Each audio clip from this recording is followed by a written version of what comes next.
permits Americans to sue for damages. Plaintiffs argued the bank helped fund a Hamas death and dismemberment plan for suicide bombers. The ruling opens the way for a trial to determine damages. The total could reach into the hundreds of millions of dollars. Warren Levinson, New York. Although Christians in Kenya are still reeling from last week's deadly targeted attack at a college, an organization that helps persecuted Christians is heartened by the boldness of those who were martyred for their faith. Bill Bumpus reports. The radical Islamist group Al-Shabaab claimed responsibility for the assault on a university in northern Kenya that killed nearly 150 people and wounded several dozen. Troy Augustine with International Christian Concern says during the attack, militants let Muslims go free while killing Christians. The terrorists also targeted a prayer meeting at the Christian Union on campus.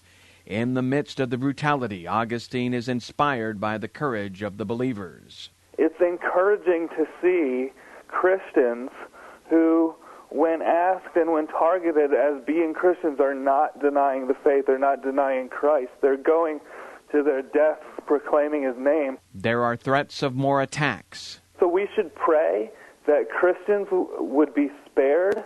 We should pray that if God calls them to die proclaiming his name, that they would die well, as these Christians have. According to Augustine, Christians are regularly persecuted in this area near the Somali border, but he's alarmed at the scale of the April 2nd attack. I'm Bill Bumpus. A spokesman for President Obama says the White House is always going to be a target for hackers. Josh Earnest came close to confirming reports Wednesday that Russian hackers access sensitive White House information. In October, the White House disclosed suspicious activity on its unclassified network, but declined to identify a culprit.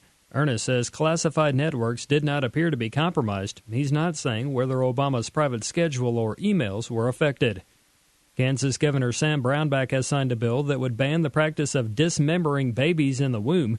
Kathy Ostrowski of Kansans for Life comments. This was solidly supported in our House and Senate with a groundswell of public support. When the public learned that little babies were being torn apart while living inside the mother's womb by abortionists, they were outraged. And we are looking forward to it going into effect July 1. Kansans for Life fully expects abortionists to file suit to block the bill, but Ostrowski is confident the law will stand the test. Stormy weather conditions this week are not unusual. So says Roger Edwards of the Storm Prediction Center. Things have definitely awakened. The atmosphere is behaving like it should for this time of year, and that means folks need to be prepared in case watches or warnings are issued. Folks in the Midwest and surrounding areas are expected to have a rough day or two of weather. As always, keep a check on your local forecaster for weather updates. You're not going to hurt our feelings by turning away to stay safe.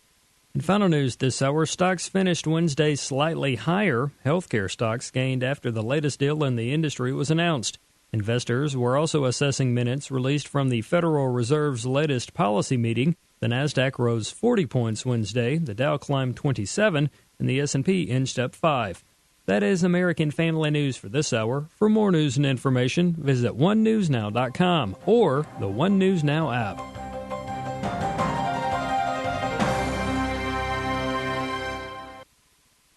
100 days, 100 subscribers at $7 will bring FirstAmendmentRadio.com to the minimum level necessary to sustain it through 2015. Go to support.FirstAmendmentRadio.com. $7 a month. Really, you can afford that for our Protestant First Amendment rights and the gospel of the kingdom message. Where your heart is, there will your treasure be also. Go to support.FirstAmendmentRadio.com.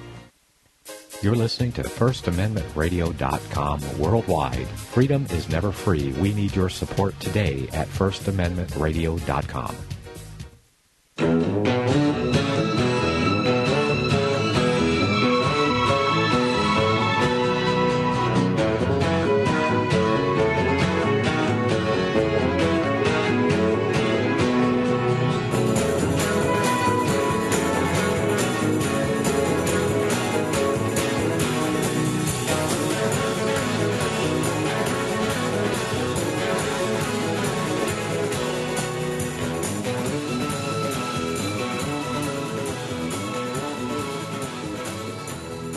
Okay, welcome back to the Investigative Journal on this April 8th, 2015 day on our calendar. I'm your host, Greg Anthony, and you're listening to FirstAmendmentRadio.com. You can catch my show every Monday through Friday at 6 p.m. to 7 p.m. on FirstAmendmentRadio.com. You can get a lot of the replays, all of them, as a matter of fact, on their archives, as well as on mine at ArcticBeacon.com. And if you can't spell that, many people spell it A-R-T-I-C, because you say Arctic, but it's really Arctic. So it's ArcticBeacon.com. Well, also you can get them at Liberty Radio.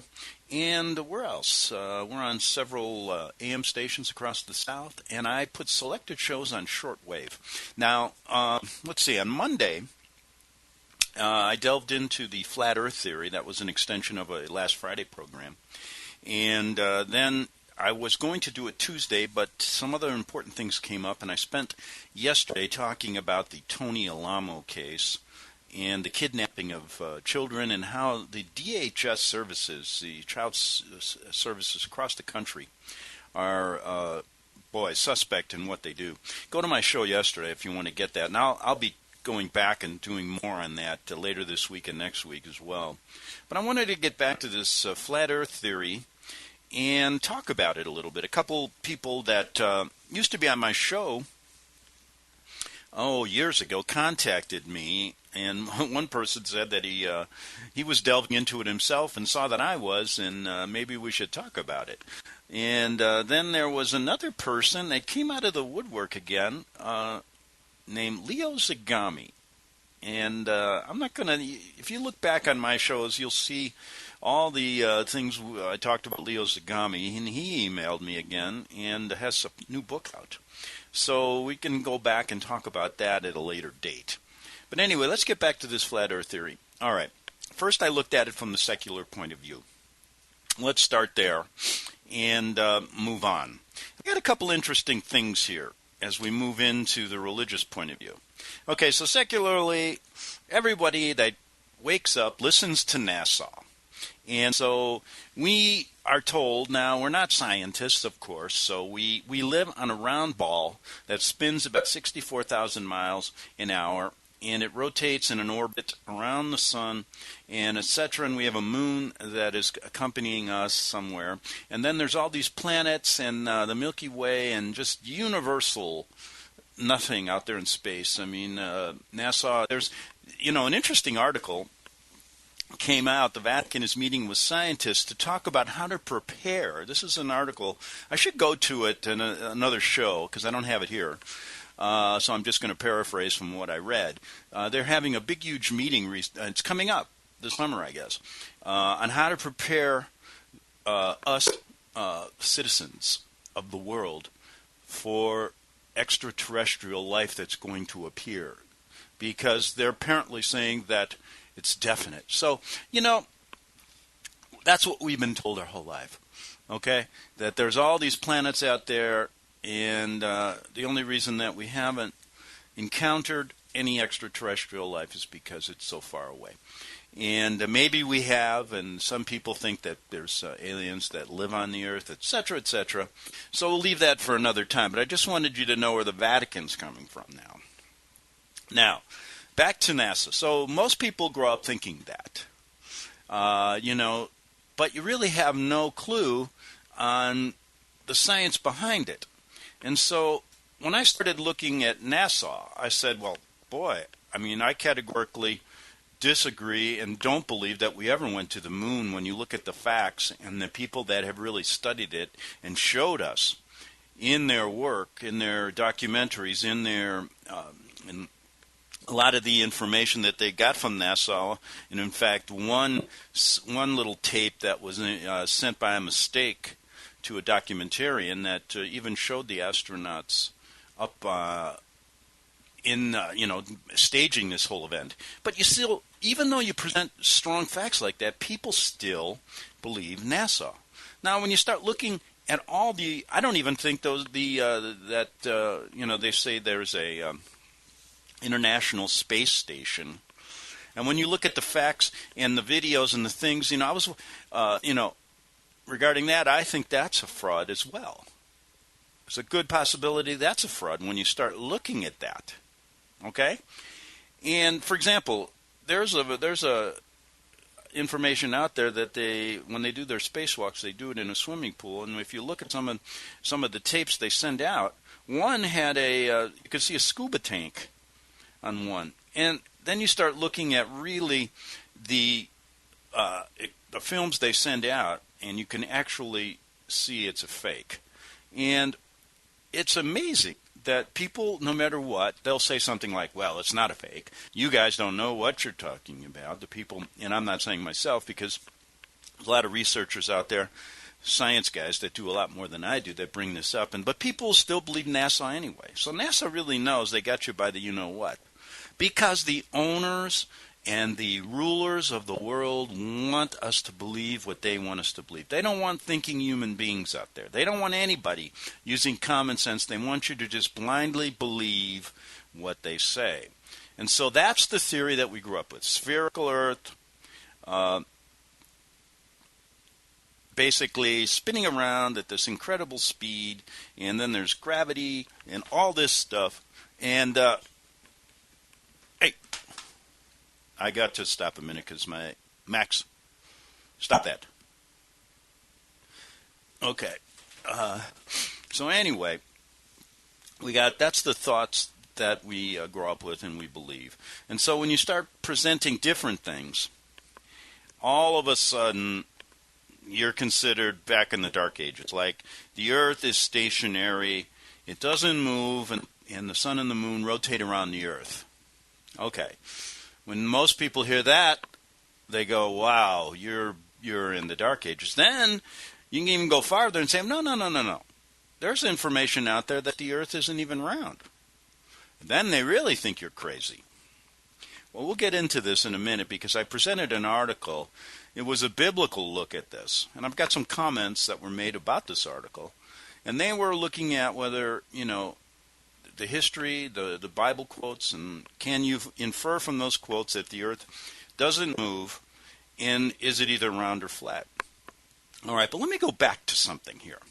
Now, when we look at the Vatican, and I've said they're the seat of evil in this world, and I grew up a Catholic, so I know a little bit what I'm talking about, and I lived in Rome for 7 years and learned it from there. So here's the deal.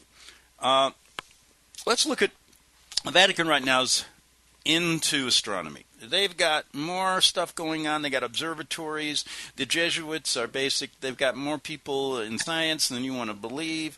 And it's even in our country where, you can see something weird.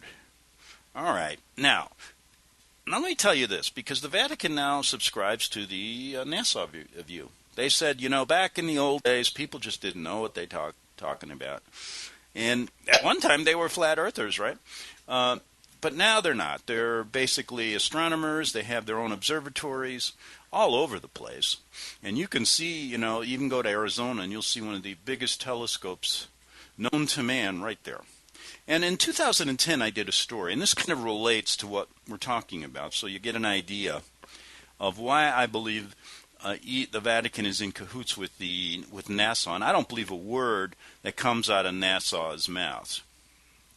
Now, the point I'm trying to make is the reason that I'm probably bringing up these other theories is because of all the false things that NASA has told us, so I don't really trust them. So who knows really what we're standing on right now today, right? Okay, so look at this. Take a look at this. In 2010, I wrote an article that basically nobody was covering it all. And then somebody picked the article up a year later and talked about it, and then reprinted my article, and there was a whole bunch of comments. But it was regarding the Vatican naming a telescope in Arizona Lucifer, because they are working together with the University of Arizona, and they have an observatory over there with the largest telescope in the world. And they put it, listen to this, they put the telescope on sacred Indian land. And there was a huge lawsuit about that. But anyway, let's talk about that, because why would they name a telescope Lucifer? Many people think, now, Christians that I've talked to, that the reason that this theory of the spinning earth has been proposed is because the people that did it are sun worshippers, and they wanted to make the sun the center of the universe, not the earth. But here's what somebody said. It was C.K. Hunter. He picked up my story a year later. And he said, this particular news item is nearly 1 year old. So he had to write it in 2011, right? But since it is such a stunner, I felt needed to be reposted here. I only found this for the first time about a week ago. File it under news items so bizarre you wish you hadn't seen them. I would love to hear some sort of explanation, in fact, any sort of explanation that can even remotely justify why the Vatican felt a need to christen an optical addition to their Arizona telescope on Mount Graham, that's in Arizona, Lucifer. Believe it or not, that's how they christened it. I would love to know why. And then he presents some information that verifies that they did name it this. He says, in this 3-part video series, that's not mine, posted below, it's broadcast in part 2 at about 5:38 into part 2 that the new addition to the Vatican's Mount Graham telescope in Arizona was named Lucifer by the German team who built it. We are given zero explanation for why, and he doesn't like the Vatican either, called him the father of lies. His namesake for, well, he says that about Lucifer, is the namesake for this addition to the Vatican's Arizona telescope. And then he presents the clips. And I'll get you that website if you want to look at them. But then he prints my article, so I thought I'd tell you a little bit about that. So I said, University of Arizona, this is from my article, Vatican and Jesuits named their telescope Lucifer. Housed at Mount Graham, critics wonder, are the evil ones planning a staged end-time scenario? So maybe it's all staged up there. Who the heck knows? I know the NASA stages a lot of their moon landings. They stage their spacewalks. They stage most everything. So let's look at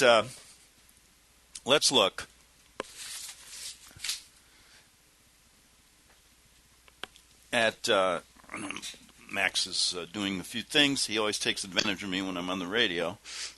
Now lay down, Max. Okay.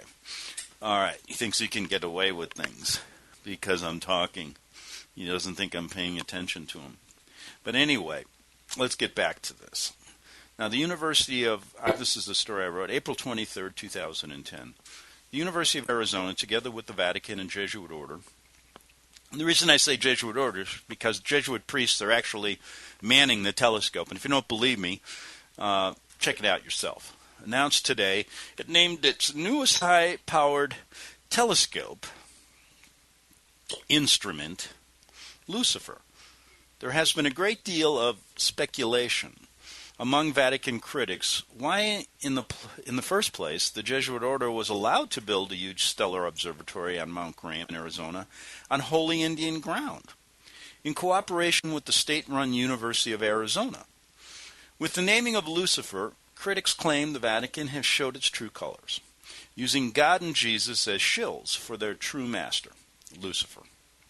According to an article in Popular Science by Rebecca Boyle, the new instrument with an evil-sounding name is helping scientists see how the stars are born. Okay, the article went to explain the name Lucifer stands for deep breath. Take a deep breath here. Large binocular telescope near infrared. Utility with camera and integral field unit for extragalactic research. Now, and yes, according to Popular Science, it's named for the devil, whose name itself means morning star. So who do you think these guys worship? Now, however, according to a spokesman for the University of Arizona, it wasn't meant to evoke any connotations of evil. Oh no? What was it meant to evoke? You know, well, why name it that? I mean, when you say Lucifer, what do you think? Anybody that hears that thinks it's evil, right? So what do they... Now, people will believe them. Now, that's what I mean. They present something like this, and then they'll say, listen, that has no connotation of evil. So you're actually changing the meaning of the word. Okay. Lucifer has the telescope has three interchangeable cameras for imaging and spectroscopy in different resolutions. It has a large field of view and high-res capabilities which allow a wide range of observations. Okay. Critics are now shaking their heads even more, wondering why the Vatican would have its own stellar observatory, and why they would have the audacity to name a telescope after the devil himself. According to Mitch Batros, okay, and I think he does that Earth Media Changes, right, it is for the purpose to monitor a warning presented in the Bible. All right. Could it be it is named Wormwood, coming from the New Testament book of Revelation, saying, this is what he says, "And the third angel sounded, and there fell a great star from heaven, burning as it were a lamp, and it fell upon the third part of the rivers, and upon the fountains of waters. And the name of the star is called Wormwood, and the third part of the waters became wormwood. And many men died of the waters, because they were made bitter." It's in Revelations 8, 10, and 11 in King James.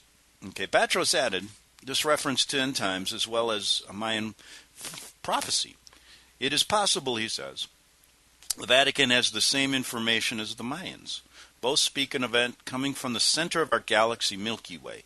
Both indicate a powerful celestial event, but the most important question of all is when. So I don't believe any scientist or focused individual can argue that all of the space science and cosmology appears to have certain urgency for discovery. From galactic charged particles to newfound asteroids, there is a sense of let's find it as soon as we can. Now, I also printed an article. Okay, so we have these kind of views about what the heck's going on. People, Batros interpreting things like there's some, like, how do we even know that that stuff exists? We're told that. Then we get the Vatican putting a telescope up called Lucifer, and together with the Jesuits manning it over there in Mount Graham. And what they did is they disrespected really Indian. It's built on was constructed on what was considered by the Native Americans there as holy ground. And there was many lawsuits, and I printed an article regarding that on my website, regarding how the Vatican violated Native American holy ground. And let's see if I can find that. But anyway, the rest of my article goes on. Let's see. Here's the article that appeared in the American Native Roots website. Okay, I'm going to talk a little bit, explaining how the Vatican violated native holy ground. For many Native American nations, there are certain geographic places which have special spiritual meanings. These sacred places are often portals to the spirit world considered by the Native Americans. For the Apache in Arizona, one of these sacred places is Mount Graham. This place is called Adizal Nache, I can't pronounce that right, Big Seated Mountain, and it is mentioned in 32 of the sacred songs which have been handed down from the oral tradition for many generations. It is here the guardian of the spirits of the Apaches live. And why did the Vatican do that? They had injury to insult. In 1873, Mount Graham was removed from the boundaries of the San Carlos Reservation and placed in public domain. The spiritual value of Mount Graham to the Apache was not even considered. Well, that, who would care? They genocided most of the, if you can find a Native American, that good luck. They've genocided most of them, and the Vatican and the Jesuits were right involved in it with their mission schools. And that's been proven factual. This action set the stage for conflict a century later. Now listen to this. Mount Graham Science and Apache Religion. In 1984, the University of Arizona and the Vatican selected Mount Graham as a site for a complex of 18 telescopes. The fact that this is a sacred place for the Apache was not taken into consideration. To get around the legal barriers of the American Indian Religious Freedoms Act, So is there religious freedom? Not when I told you this story has a lot to do with what we're talking about. Regarding even this, just make your analogies here. Do we have religious freedom? I thought this Constitution said for all. But when the Vatican's involved, it's only theirs. And we saw that with the Tony Lamo ministry. We see it with, this story as well. To get around the legal barriers of the American Indian Religious Freedoms Act, there's a lot of mountains you can put this on if you really want to build something. The university hired a lobbying firm to put pressure on Congress to remove this and other roadblocks. The area in question is administered by the U.S. Forest Service.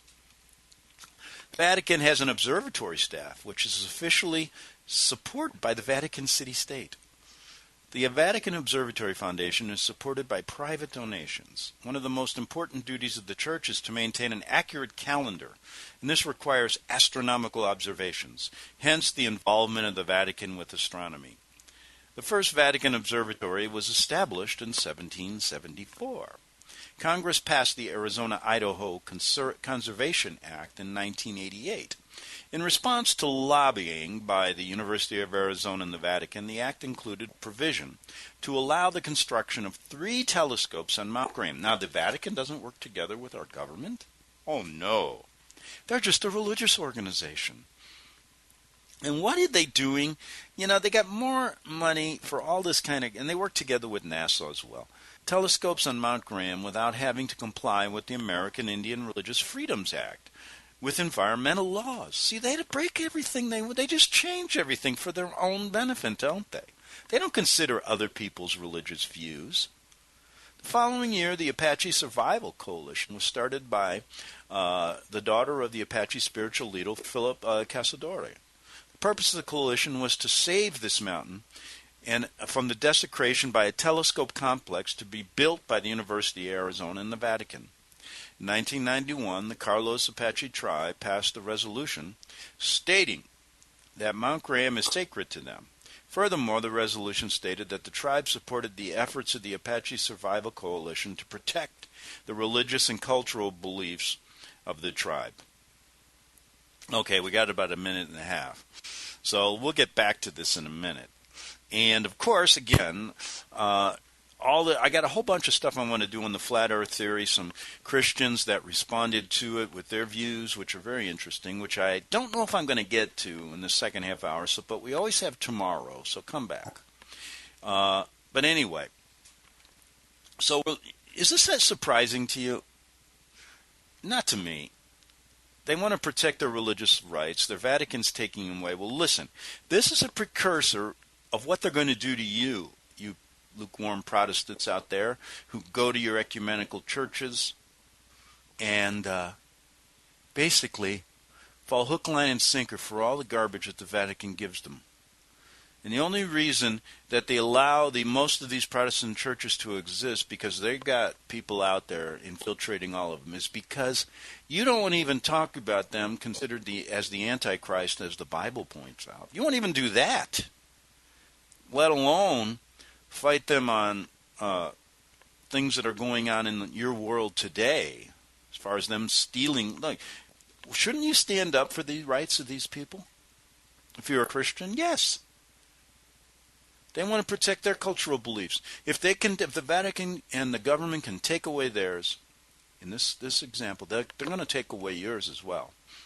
And probably they've done it already slyly, because you don't even know they've done it. Anyway, I'll be back in 3 minutes on the Investigative Journal. Hear it first on FirstAmendmentRadio.com and FirstAmendmentRadio.net.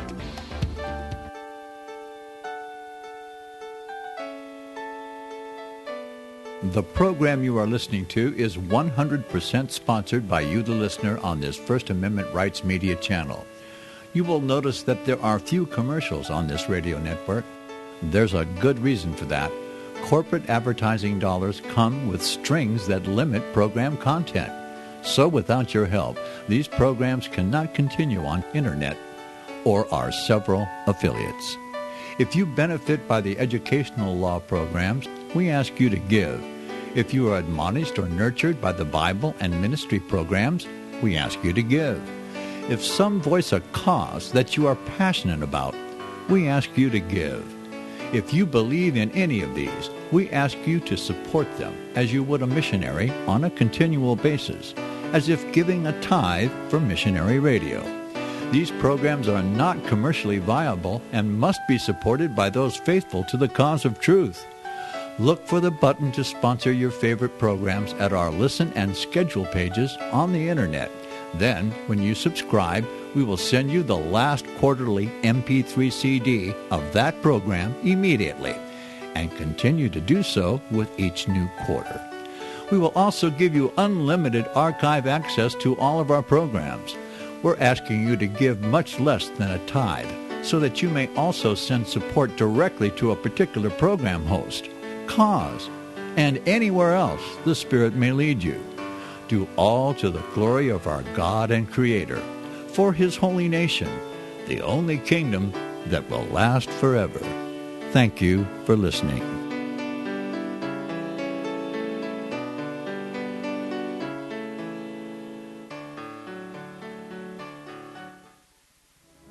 Since the beginning of time, kings have sought it, nations have fought for it.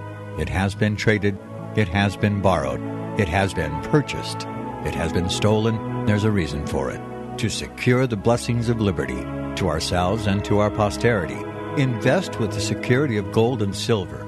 Call Discount Gold and Silver Trading at 1-800-375-4188 or visit discountgoldandsilvertrading.net. Listen to Financial Survival with your host, Melody Cedarstrom, right here on FirstAmendmentRadio.com at 4 p.m. Eastern or 1 p.m. Pacific Time.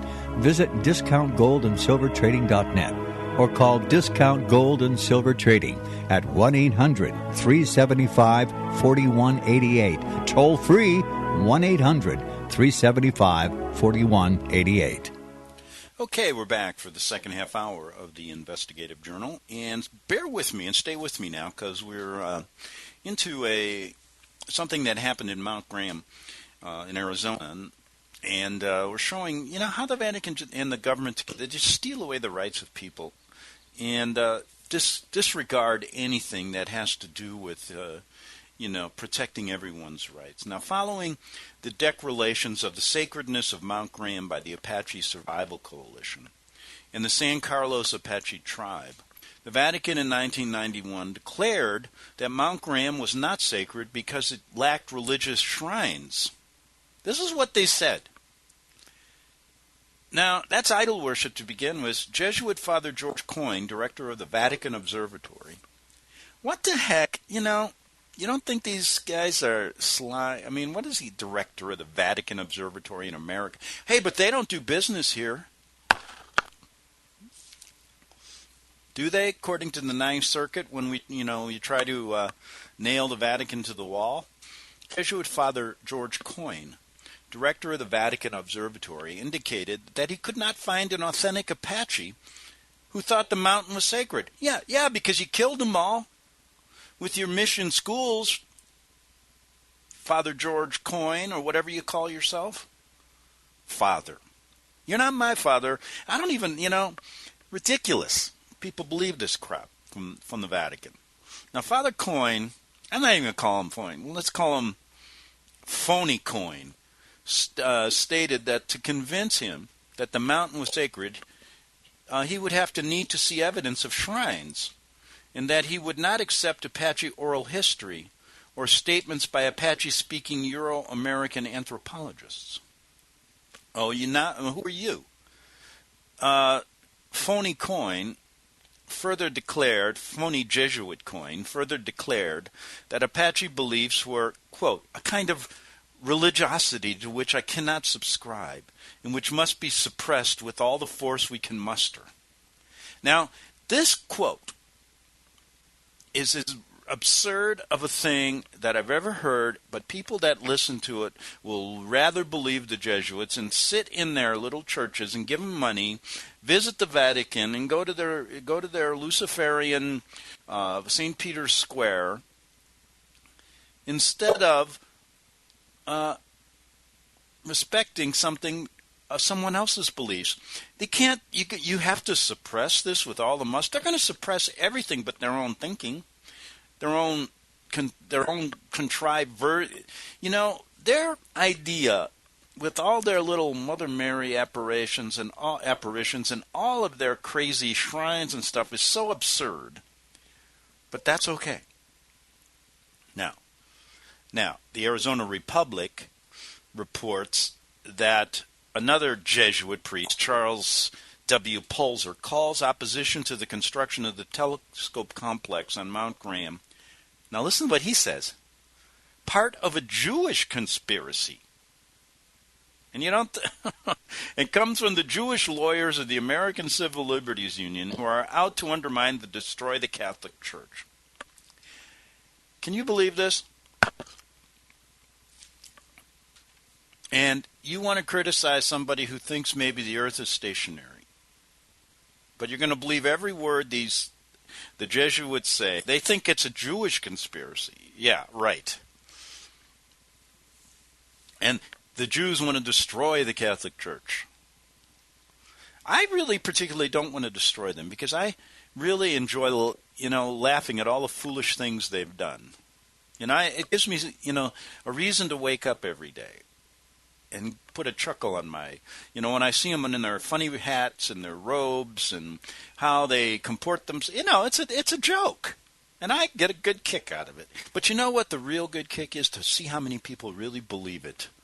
And boy, that's the comedy show of the year. That's the one that I wake up to every day, and I love it. People say, how can you live in this kind of world? I have a big laugh at it every day. And it's not so much the fact that when you really deep down think how serious it is and how dastardly it is. But look at all the people that believe it and think everything's so fine. And they'll believe this idiot Jesuit priest. In spite of this opposition, though, let's continue. This is a lot of fun, isn't it? In spite of the opposition by the San Carlos Apache Tribe Council, Apache spiritual leaders and environmental groups' actual construction of the project began. So they just began constructing it in 1991. They don't care. With flagrant insensitivity to the American Indies, the University of Arizona and the Vatican and our government announced that it intends to name its telescope on Mount Graham in honor of a European explorer. Now, what they did is they named the telescope, then they named parts of the telescope Lucifer. Okay, so just to get this straight, there's a number of telescopes up there. So they did name one Lucifer. Now, what they did, the University of Mount Graham, Columbus, intended to name its new telescope, Mount Graham, the Columbus Telescope, in honor of the European explorer. The university was apparently unaware that Columbus is not considered to be the hero by the American Indian people. Ultimately, the university withdrew the name following public response. The San Carlos Apache Tribal Council in 1993 reaffirmed resolutions opposing the construction of the telescope. The council resolution stated that the telescope, quote, constitutes a display of profound disrespect for a cherished feature of our original homeland, as well as serious violation of our traditional religious beliefs. After meeting with Apache elders and spiritual leaders at San Carlos Apache Reservation, the National Council of Churches in 1995 passed a resolution calling for the removal of the telescope from Mount Graham. Now, I think that's just lip service.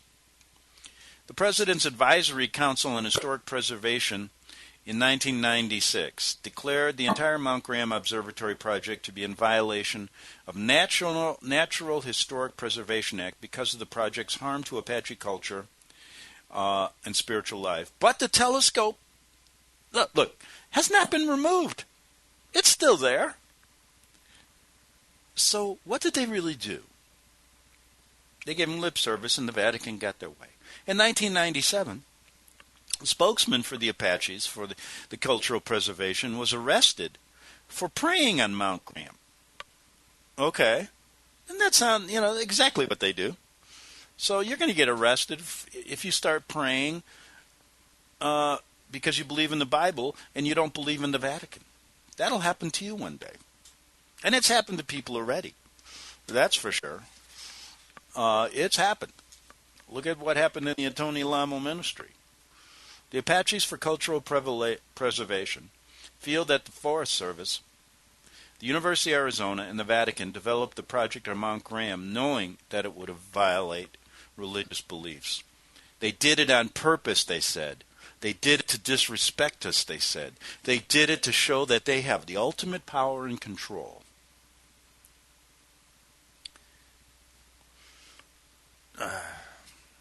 Now, President Clinton deleted $10 million in federal funds for the operation of Arizona's telescope project. And what does that say? Clinton works together. His mentor is a Jesuit. This is just lip service. $10 million. The Vatican's got more money. They can flip in there. But they did that as lip service.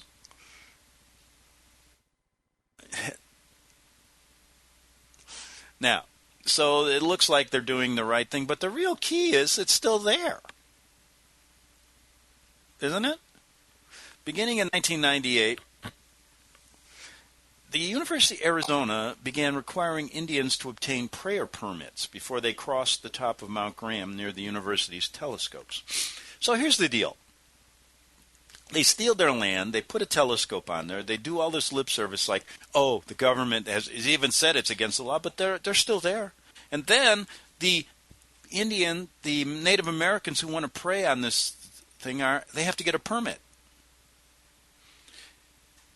Maybe we're going to have to if you pray that, and you read in Revelations that the Vatican is the Antichrist, and you want to pray to God, you're going to have a permit, unless you go into a Vatican-authorized church. Now, universities, the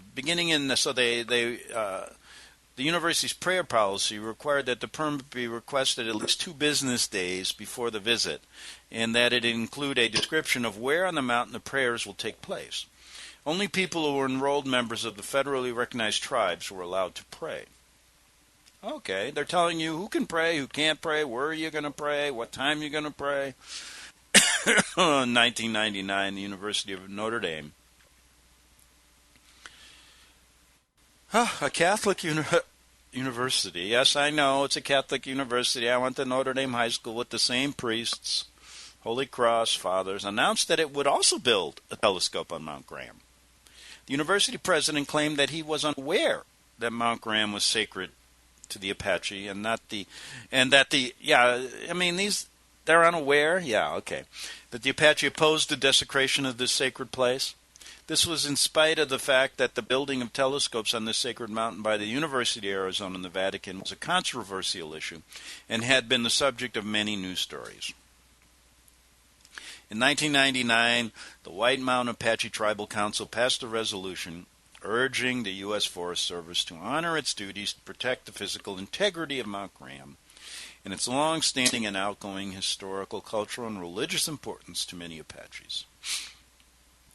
Realizing that they were making little headway with the bureaucracies of the American government and Congress, the Apaches took their cause to the United Nations. So that's going to be a good one.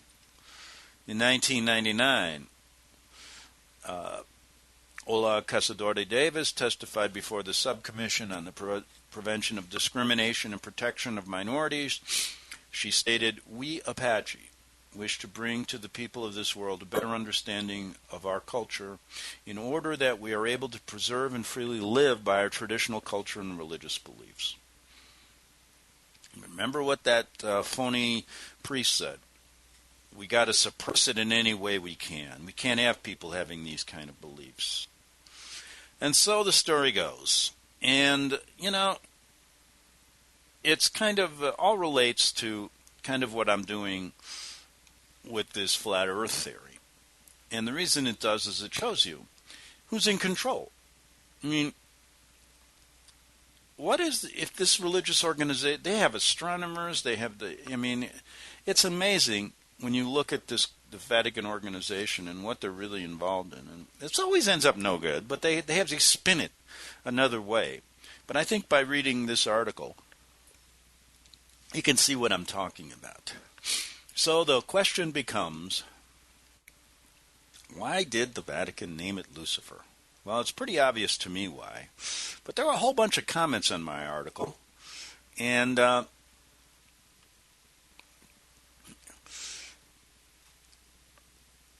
one person said this, and asking why. When the Vatican named their telescope Lucifer, it is because, while they have been successful in deceiving much of the world who the God is that they worship, the truth will not be hidden. He is the commander-in-chief from the beginning. Okay, so another person said the big media outlets conveniently overlook many news items like this that out the real evil going on the Vatican. How would they explain to American Catholics that the Vatican named their new telescope Lucifer? What could they possibly conjure up by way of an excuse? Selected news coverage and blind eye reporting is another ploy to keep Americans in the dark about the spiritual evil at work in high places. And he says, pray for our country. And I say, wait till the day comes when you're going to have a permit to say that.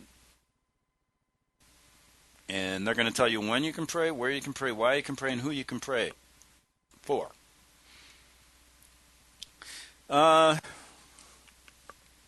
Somebody here says this one. I didn't know this. Probably they named their telescope Lucifer for the same reason the Vatican official website is Antichrist, spelled backwards. It and their recent popes, the ones who haven't been murdered by poisoning, give me the creeps. Me too. I agree with you.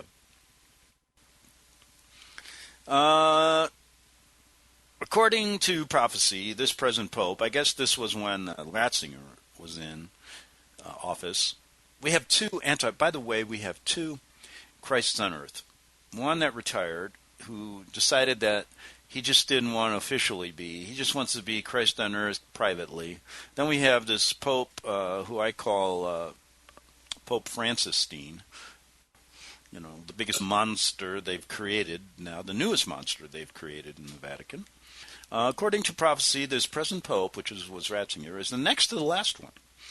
When the Vatican came out a few days ago calling for a global central bank, I knew beyond all shadow of a doubt that they are really part of this global Illuminati New World Order cabal. Since when has it ever been part of the Pope's job to give advice on banking and currency issues? That moment was the dead giveaway for me, said Chase. And guess what? They've been doing this for years. Did you know, Chase, that they got the biggest money laundering operation at the Vatican Bank? They know how to do banking and currency. They know how to take every criminal piece of money or gold and take it out of people's teeth, and they know everything about that. And in fact, the head of the Vatican Bank when I lived in Rome, he never had any banking experience, and he was remember Cardinal, or was it Archbishop Marcinkus from Chicago? Look into his background. He didn't have any banking experience, but he knew how to money launder. That's the real experience they want.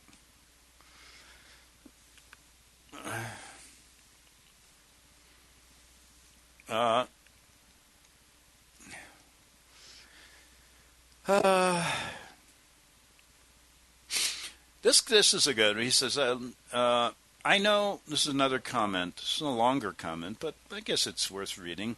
And we're going to get back to that flat earth, spherical earth, whether the earth is actually moving, whether it's stationary, and some more on that article I did yesterday. I commented on this theory and did a whole bunch of things. And some comments that people sent in. We'll have to do that tomorrow. I'm not completely finished with my thoughts on that. But this, regarding this, I know it's hard to believe that when no official people or government have said anything or announced this existence of this Lucifer telescope. Well, we go up there and ask. I mean, it's out there. They just don't want people to know. But you see, that's the way the government media wants it.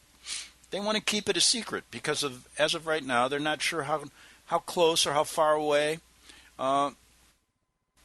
what'll happen. So they don't want to make any official reports to the public about the issue because they don't want to be wrong.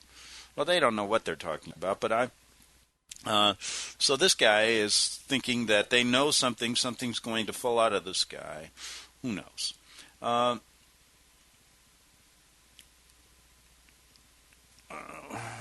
Okay. So anyway, that's a lot of the comments that came on that article. And it's amazing, you know. What else did they say here?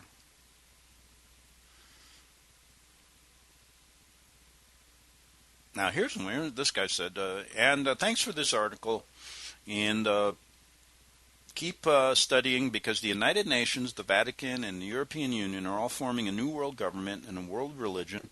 At the head is Lucifer. See the video, Lucifer Trust, New World Religion. Okay, so that kind of sums it up. And how much time do we have left? Not too much, I know. We got about 5 or 6 minutes. So let's get back just to preface what we're going to do tomorrow. What made me want to talk about this subject? You know, going back, being criticized by, I know, people thinking, oh, he's back in the Dark Ages if he would even propose that the Earth isn't like Einstein and the rest of these goons over at NASA tell us, and the Vatican with their telescopes and all that, and now even the Church, even this beautiful Vatican, is with it today with modern science. But are they? Because the more you look at NASA, the more you see you've been deceived. And so I said to myself, how far will your mind let you go without feeling like you're going to be criticized and considered a person that lives in the Dark Ages by even thinking that the Earth, 1, is stationary, 2, is either flat or round, and to try to figure this out. Now, one of the reasons why I looked at it was because everything I saw NASA do seems to be a lie. I mean, they're phony moon landings. They're phony, they're spaceships in the sky, the International Space Station, and all the rest of the stuff. That always seems to be believed by people, but really, the chances are that it's a fraud. So what else are they lying about? And then you start looking at some of these theories that are out there, and you start asking yourself really common sense questions. Boy, it opens up an area that, I discussed in a couple shows previously. The last show I did on this was basically centered on what many people thought the Bible was saying about it. And I will say that most Christians that have really looked into this subject biblically will say the earth is stationary and round. And the idea of the flat earth comes out of a number of some other people who've delved into it. And so we're at that point right now where we're discussing whether the flat earth theory or the spherical earth theory has any value, and really where it comes from. And so when you talk about it, then you look at, I've got some great comments. One that I want to bring up tomorrow. It's an email that a listener sent me regarding how to view this. And it's not so much looking at it, we're looking at it really objectively as if everything here, as he's put it, the Bible was written by just a collection of ideas by men. And maybe he's right. And we're not considering the fact that it was inspired by the Holy Spirit, which is an interesting view. So that's where we're at. We're looking at it really literally. How can you interpret some of the quotations in the Bible? And can you interpret them to mean a stationary earth, a spinning earth, a flat earth, a round earth? Well, one question I have, and this is just without looking at the Bible or anything, looking at it from a common sense point of view, what is it about man? What makes us want to know these things. Can I be satisfied with, like I said the other day, is it going to make really any difference to me? I mean, am I ever going to get to a point where I'm really going to have, am I going to go way up in space ever? Am I going to be down, we've only dug 8 miles below the surface. Am I going to get ever to the middle, to the end, so I can drill a hole all the way through the earth and say, no, it's round, it's flat? What are the chances of me exploring? It's probably 99.999999% that it doesn't make a difference to me, whether it's flat, round, or whatever, but I got to know. And I think that drives us. Human beings want to know. And we have time on Earth, and we're going to figure it out. Now, the way the government, the way the controllers of the world, your owners, think is keep you busy with, whatever they want, just enough to make you smart enough, just enough so you can do the work for them, but never to delve into these really important issues because they tell you, and you don't need to do it, they'll tell you the truth, so just believe what we say. So that's how they operate, and and it's to their benefit that they take away thinking human beings. They don't want this I want to know theory to be out there. Nope, they want you to be their obedient worker. So, hey, we'll be back tomorrow on the Investigative Journal. Have a good evening. Good night.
Gold and silver is tremendously undervalued. Global demand vastly exceeds mine supply by more than 60% annually. There is little in the financial world more certain than a coming explosion in the prices of gold and silver. The U.S. dollar continues to lose value and respect as the world's reserve currency. Our nation faces challenges on many fronts, and a day doesn't pass without another economist bringing forth warnings of impending economic calamity. There has never been a better time than right now to acquire physical gold and silver. Discount Gold and Silver Trading was founded on the principles of truth and honesty. We believe in providing a quality product, quality service, and most importantly, competitive pricing. We provide all forms of precious metals, including American gold, silver, platinum, and rare investment and circulated coins. Silver bars, rounds, and 90% silver bags are on hand for the silver investor. Gold self-directed IRAs are available. Call Discount Gold and Silver Trading at 1-800-375-4188. Toll free, that's 1-800-375-4188.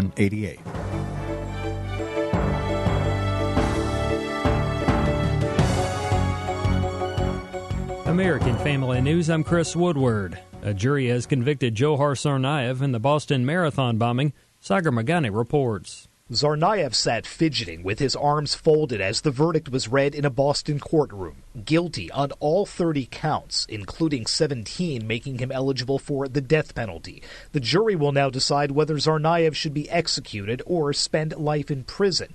The outcome former federal prosecutor Tom Durkin, who has also represented terror suspects, says the defense has been focusing on since admitting Tsarnaev took part in the bombing. They only need one vote to win. The penalty phase could start next week. There may be more video of the events leading up to Saturday's fatal shooting of a black man in South Carolina by a white police officer. Police in North Charleston say a state agency hopes to release dashcam video that will help shed light on what happened before the shooting. Video taken by a